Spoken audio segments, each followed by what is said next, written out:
Andrea's here with health news, and how long could you go without eating sugar? That's our question of the day, right? You met someone who went, 200 and some days? Yeah, it's been months, actually coming up to a year pretty soon. And the reason why he did this is because he does have a family history, not of diabetes, but of some autoimmune diseases. And we know that sugar can be linked to inflammation and ultimately linked to these diseases. And really, this is something... It's not good for you anyway, It's not good for you, absolutely. And he really couldn't go a day without sugar. And instead of just indulging a little bit, he actually was binging until he decided to put his out-of-control craving up on display.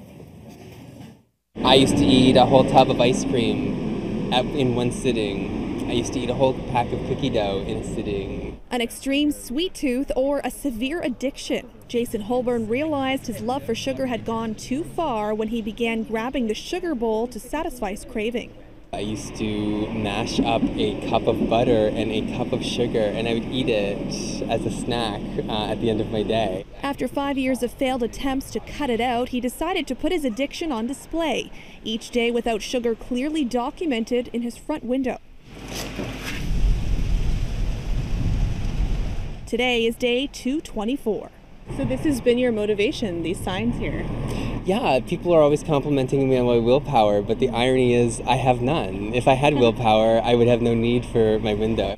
Jason's general rule is avoiding things where sugar is among the first 3 ingredients, and that includes things like many cereals, ketchup, and even yogurt.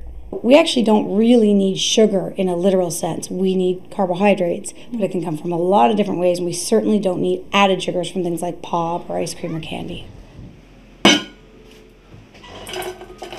Jason has a family history of autoimmune diseases. After realizing sugar can be linked to inflammation and ultimately lead to other health problems, he quit cold turkey.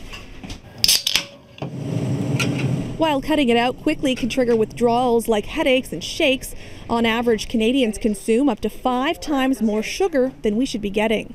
I never could have made it this far without this window scoreboard. It gets easier and easier every day. It gets easier and easier every week. So we saw there we're at day 224. This is a lifelong plan, though, for Jason. So his next milestone, reaching that 500-day mark, sugar-free. Hope he's got more numbers for that window. I know, he does paint them every day if he needs a new number. Gives him something to do.